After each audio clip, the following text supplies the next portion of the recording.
வடசென்னை தொகுதியில் போட்டியிடும் நாம் தமிழர் கட்சியின் வேட்பாளர் அமுதனிக்கு ஆதரவாக அக்கட்சியின் தலைமை ஒருங்கிணைப்பாளர் சீமான் பிரச்சாரம் மேற்கொண்டார். அந்த காட்சிகளை பார்க்கலாம்.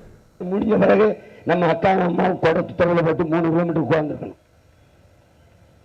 நல்லா யோசிச்சுக்க, அந்த நிலை வரும் எச்சரிச்சுக்க. விழிப்புணர்வே விடுதலையின் முதல் படி என்று எங்கள் தலைவர் கற்பித்திருக்கிறார். விழித்துக் கொள்ளுங்கள் அன்பு மக்களே. இந்த துயர துன்பங்களை துரத்திவிட ஒரே ஒரு வாய்ப்பு தான் வரலாறு தந்திருக்க வாய்ப்பு. பிஜேபி புதுசா அதிகாரத்துக்கு வரப்போதா? 10 ஆண்டுகள் மூடியிருந்த ஆண்டு அறவங்களை வளர்ச்சியை காட்டு. பணம் செல்லாது என்ற போது நீ பட்டப்பாட்டை மறந்து விட்டாயா?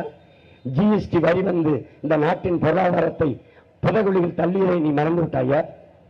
ஜிஎஸ்டி ஒரு நாடு ஒரு பொருளாதார கொள்கை வச்சிருக்கு. எந்த வருவாய் பெருக்கத்துக்கும் திட்டம் இல்லை. குடிகளிடம் வரி வரி வரி வரி வரியை வாங்கி மட்டும் ஒரு நாடு பொருளாதாரத்தில் மேம்பட்டு விட முடியும் என்று நினைப்பது போல ஒரு பைத்தியக்காரத்தன உலகத்தில் ஏதாவது உண்டா? உண்டா? ஜிஎஸ்டியால ஆண்டுக்கு எவ்வளவு வருமானம்? ஒரு வெள்ளை அறிக்கை உண்டா? நிதி அமைச்சர் ஒவ்வொரு முறை நிதிநிலை அறிக்கை படிக்கும் போதும் பட்ஜெட் தாக்கல் செய்யும் போதும் சரக்கு மற்றும் சேவை வரியால் இந்த நாட்டுக்கு வந்த வருவாய் பெருக்கம் இவ்வளவு, இத்தனை லட்சம் கோடி சொன்னது உண்டா? இந்த வருவாய் மக்களுக்கு கல்வியாக, மருத்துவமாக, சாலை ஒழுங்கு பராமரிப்பாக, இப்படி ஏதாவது ஒரு நலத்திட்டத்திற்கு பிரித்து கொடுக்கப்படுகிறது என்ற செய்தி நீ கேட்டதுண்டா? அப்ப எங்க இந்த வரி பணம்? சில்ட்ரன்ஸ் வெல்ஃபேர் ஃபண்ட் ஒதுக்குறான் பல ஆயிரம் கோடி குழந்தைகள் நலத்திற்கு. ஆனால் நீ தொலைக்காட்சியை திருப்பு, இல்ல வலையொலியை தர, இவள் வேறு குஷி. பூஞ்ச நோய் விட்டு சத்துணவு இல்லாமல் வாடி கிடக்கிறாள். உங்கள் குழந்தைகள் போல இந்த குழந்தையை ஊட்டமாக சாப்பிட உங்கள் வருமானத்தில் ஒரு 500 ரூபாய் அனுப்புங்கள் என்று தொண்டு நிறுவனங்கள் கையேந்தி நிற்கிறே. நாட்டின் எதிர்காலம் வளர்ச்சி பேசுகிறாய். இந்த பிஞ்சுகளை பட்டினி போட்டுவிட்டு என்ன நாடுது?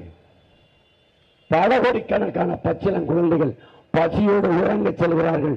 என் உடன் பிறந்தவனை, இந்த நாட்டை ஆள துடிக்கிற தலைவர்கள் என் தேசத்தில் பசியோடு என் மக்கள் படுக்க செல்ல மாட்டார்கள், பச்சிளம் குழந்தைகள் உறங்க செல்ல மாட்டார்கள் என்ற உறுதியை தர இவர்களுக்கு யாருக்காவது துணிவு இருக்கா?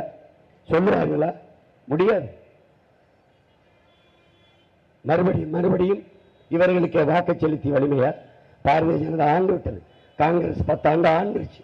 மன்மோகன் சிங் நம் வாழ்நாளில் 20 ஆண்டுகளை தின்றவர்கள் மோடியும் மன்மோகன் சிங்கும். என்ன மாற்றத்தை கண்டாய்?